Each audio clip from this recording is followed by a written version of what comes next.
What defines an outbreak? When should the public be concerned about one?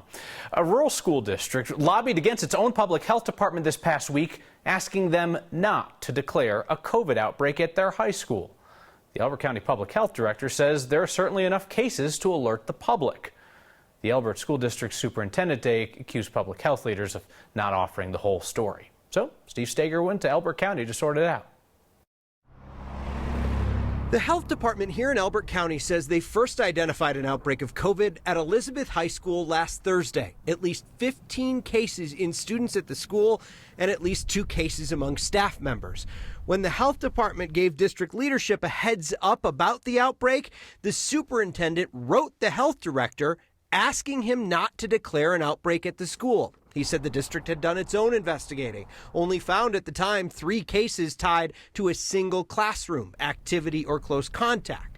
The state health department now defines an outbreak as 5 or more cases tied to a single classroom activity or close contact. Elbert County's public health director, Dwayne Smith, says he waited a day, consulted with the state's epidemiologists who agreed it was an outbreak, then declared that outbreak on Saturday. Today, the superintendent of the Elizabeth School District, Douglas Bissonnette, told me Director Smith provided inaccurate information. He says all the information about cases has been communicated, even some information the public health department doesn't have access to. Neither Smith nor Bissonnette would talk to me on camera today.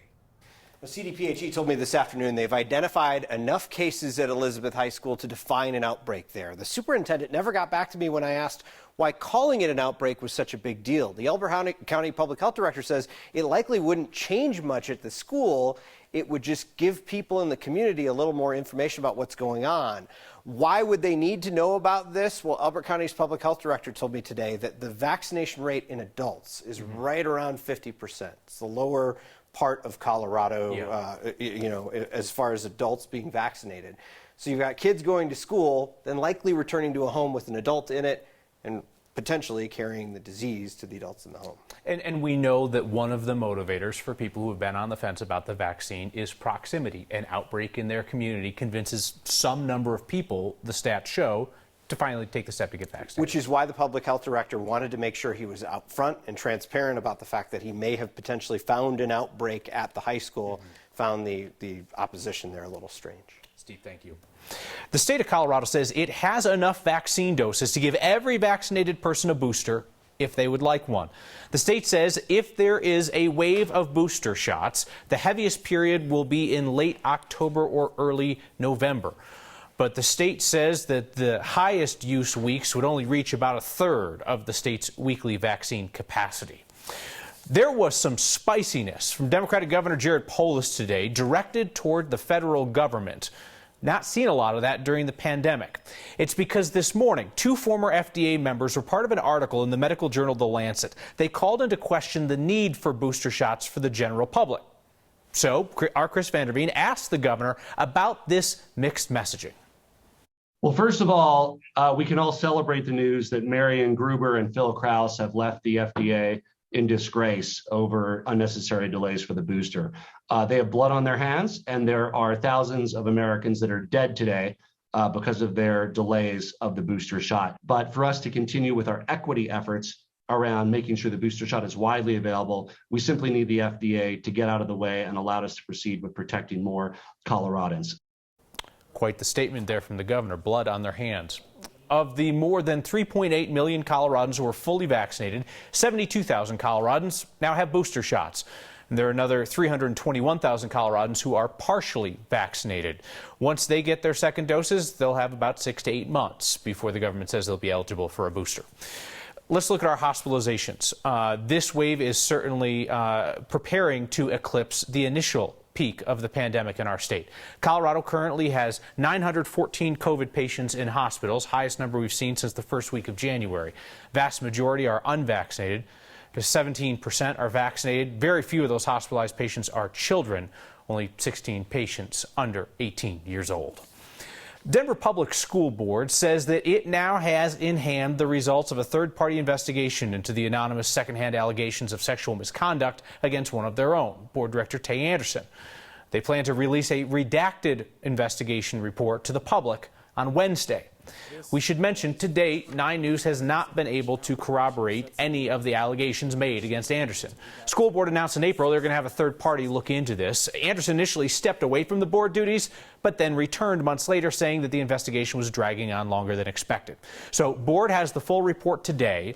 Anderson will have a chance to look at a redacted version of it tomorrow, like they're going to take out students' names. Then they'll be released to the public Wednesday. The best shot Republicans have at taking back any control in Colorado State Legislature is through redistricting, reworking the map. Today, Republicans did not get great news. Politics guy Marshall Zellinger looks at why the newest maps would take a lot of suspense out of election night. When it comes to voting for who represents you at the state capitol, there are just a handful of the 65 House districts and 35 Senate districts that are competitive. Based on voter registration numbers, we can pretty much guess which districts will pick a Republican and which will elect a Democrat. The motivation behind at least attempting to draw competitive districts is just the realization that it's better. It's better when one party can't just, take for granted a certain district, knowing that they're going to win it no matter what happens. The way Colorado's maps are currently drawn, and this is a bit subjective, there are around 4 competitive House seats and 9 competitive Senate seats. Under the new maps released today, taking into account census data and public feedback, there are about 5 competitive House seats and still 9 in the Senate, according to Ryan Winger, who crunches data for conservative-leaning Magellan Strategies in Louisville. There's only certain things you can do. There's certain parts of the state, whether it's downtown Denver or whether it's areas on the western slope where you're not going to be able to draw a competitive district no matter how much you try to. Our friends at the Colorado Sun put together a heat map to show where the competitive districts exist. Those are the ones in white. The deep red colored, you can assume a Republican will be elected. The deep blue, a Democrat. But it's the white areas that show where the competition could be in 2022.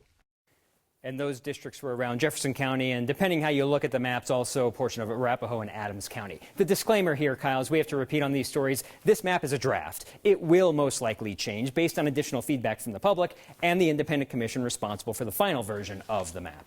One thing not taken into account in those maps, Marshall, is whether they are taking people who are currently in office and forcing them into cage matches with one another. Right. There are people who have been elected, for example, in the Senate. Kevin Priola and Dominic Moreno both represent their own district through 2024. And I believe this version of the map still has them in the same district.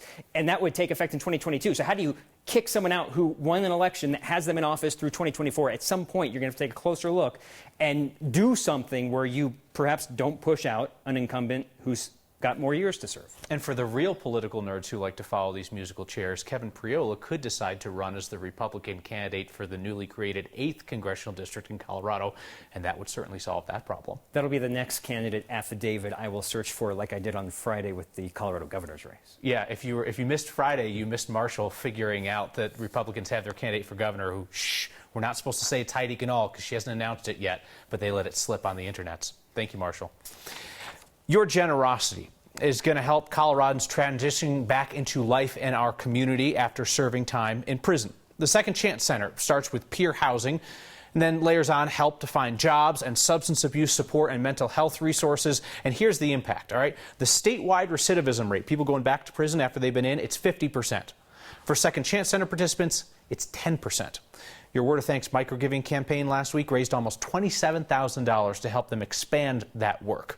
Because when their participants succeed, when they stay out of trouble, everybody in our community wins. I wanted to update you on more of what your generosity is doing around the state. Over the weekend, the Branson Kim football team got to play on a real football field, thanks in large part to Next Viewers. So until this year, that school 50 miles southeast of Trinidad was playing on a pasture full of rocks and dirt and everything else. Opposing coaches did not want to play there for fear of injury. Well, the players started fundraising. Their goal was $500,000. Next Viewers chipped in $82,000 of that. Grouped together, it's the largest donation of any organization or group. And there you go. The Branson Kim 6-man football team with their beautiful new field, and they won their first game. They've got a better product than a lot of schools in Denver have. The big schools up in Denver don't have turf this good on their field. You know, our guys won big. I knew we'd win. I was pretty confident. I didn't know they'd win that big. Everybody's in a great mood. The energy's great. Great crowd turnout. It's just fantastic. It's been wonderful. A significant part of that effort was to create a place for the community to gather in Branson. Your generosity recently improved another gathering place in our community. I want to tell you about that. Colorado Freedom Memorial in Aurora. That's the memorial that lists the name of every Coloradan killed in war. You all, next viewers, raised $46,000 to repair the crumbling granite foundation at the Freedom Memorial. And that work was completed Friday night, just in time for the crowd that gathered out there for Saturday's 9/11 remembrance. And while we're on a roll, talking about positive stuff, the way that you are making Colorado better, I really do appreciate everybody who shared one particular story from the end of last week. The story of Mercedes Martinez and her quest to find at least one of the Coloradans that her father Emilio was able to help on 9/11. When his flight to Denver on 9/11 was diverted into Omaha when they grounded all the planes, Emilio Martinez rented a van and offered rides to other people headed to Colorado that day. Emilio passed away a few years ago, and his daughter reached out to us last week asking if we would share his story and share her hope that she might be able to find someone who rode cross-country with him that day.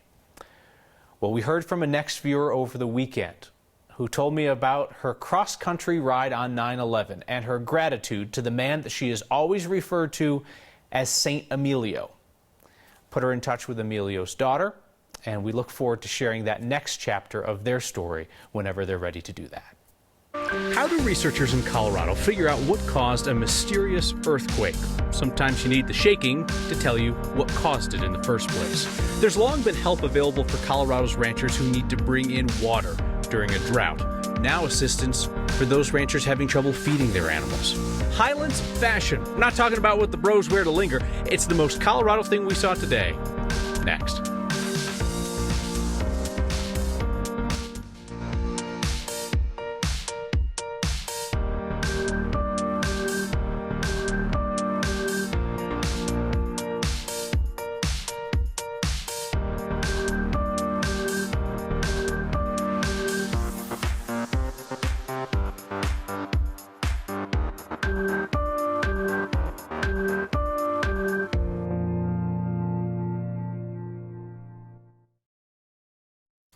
The meaning of fully vaccinated was bound to change over time, since the vaccine's effectiveness wasn't expected to last forever.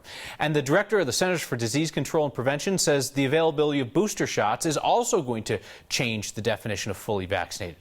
The CDC's Advisory Committee on Immunization Practices will make the official determination, according to Dr. Rochelle Walensky. Both Pfizer and Moderna have sent data to the FDA for the approval of booster doses. FDA's vaccine advisors are going to discuss Pfizer's specific rollout plan on Friday. Drought conditions in Colorado and elsewhere across the West are so bad, the U.S. Department of Agriculture is going to help ranchers who have to pay to bring in food for their animals. An emergency assistance program is going to reimburse ranchers for food similarly to how they're reimbursed when they need to haul in water. Ranchers have until the end of January 2022 to put in a request, and it has to be in an area with specific drought requirements. There has to have been severe drought for at least 8 weeks or extreme drought for any amount of time, and most of western Colorado easily fits that criteria. A nice way to start the week and a Monday with partly sunny skies, cooler temperatures, and maybe some rain. 90s on the map down south. Denver's high at 85. We go even cooler with the arrival of a stronger front tomorrow. Thunder showers are tracking quickly from west to east. A little rain, wind, and lightning. Nothing severe as of yet. The severe weather threat is growing outside our state's border, but one or two of these storms could have some damaging wind potential. Let's hope for some rain tonight and tomorrow, something that we can all look forward to. And how about the preview of fall? Temperatures this evening will be comfortable as we fall into the 70s after sunset. That will be our high temperature tomorrow, 78 on Tuesday, and then kind of a quiet period of weather. 80s for Wednesday, Thursday, and Friday, and then back to 90 degrees with sunshine early next weekend.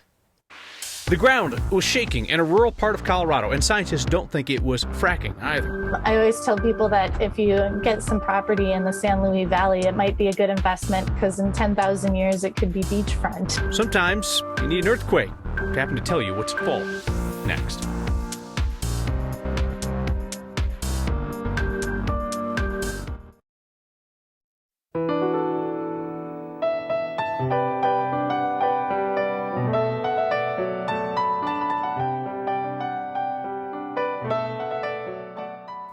Seismologists are calling the earthquake in southeast Colorado this morning a mystery They're not aware of any fault lines in that part of the state. It was close to some areas known for human-induced earthquakes, though the researchers we talked with, they don't think that fracking was behind this morning's shaking. Here's Corey Reppenhagen. A 3.8 magnitude earthquake Monday morning in southeast Colorado was relatively strong for our state. Over the last 20 years, only 10 quakes have been stronger, and the location was very unusual. There have only been 7 earthquakes recorded in that part of the state since 1989. I would definitely just put this one in the currently mysterious category. Seismologist Karen Bogoliv says there are no known fault lines in Baca County that could have triggered the earthquake. Just because we don't know about a fault being there doesn't mean there isn't one. In fact, earthquakes are often a good way that we find faults. It is possible that it could have been what seismologists call a human-induced earthquake. Those are mainly caused when wastewater from oil and gas operations gets injected back into the earth. We know it happens, and we know it happens in the state. So it's not crazy to wonder about this earthquake. But Bogoliv says in this case, the quake was likely not human-induced. She says even though it was in between the Raton Mesa and Oklahoma, where human-induced earthquakes are more common, Baca County doesn't have as much oil and gas activity as its neighbors. Another theory could be plate tectonics. That's when large sections of the earth move. She says the plate that Colorado sits on is not near other plate boundaries which cause the bigger earthquakes. But there is a section of our plate that is rifting. So that means that plate is actually kind of tearing apart. I always tell people that if you get some property in the San Luis Valley, it might be a good investment because in 10,000 years, it could be beachfront. Baca County is more than 100 miles from the San Luis Valley, but Bogoliv says it is possible that the rifting is causing what she calls intraplate earthquakes, and those could be affecting a larger area than scientists are currently aware of. These sorts of earthquakes are not particularly well understood. Meteorologist Corey Reppenhagen for Next. So there was some shaking that was reported in Pritchett and Springfield. And Bogoliv says a 3.8 magnitude earthquake that can cause some small damage to buildings, like knock things off shelves, but no damage reported by today's mystery. Pretty big fashion statement. It's the most Colorado thing we saw today. That and your feedback next. Combining the fashions of the Scottish Highlands and the American West? Yes, we will consider that the most Colorado thing we saw today. Diana was checking out at the Safeway in Estes when she met this fashionable young man rocking the kilt with the cowboy boots. I assumed that he was there for the Longs Peak Scottish Irish Highland Festival over the weekend, but I don't want to make assumptions. I don't want to judge, like if this is his everyday look. It works for him, you know? I send us the most Colorado things you see, but make it fashion. Email next@9news.com or tweet us with the hashtag HeyNext. Sally Meland writes in with kind words for our Corey Reppenhagen tonight, saying he's a wonderful educator. I agree. He absolutely does have an educator's mannerisms, and I always learn something from his stories. Jess Dillon says, I had the J&J shot and am immunosuppressed due to a life-saving organ transplant. Jess writes, waiting on info about boosters is difficult. Jess, I cannot even imagine being in your situation. I'm certain that you're talking to your doctor about this, but stay persistent with that. Different physicians are giving different advice on this, so make sure that you're persistent. And Jim Martin says, I wish I had the personal confidence of that pocket square. It's not confidence, Jim. You just have to make sure you don't care what people say about you. See you next time.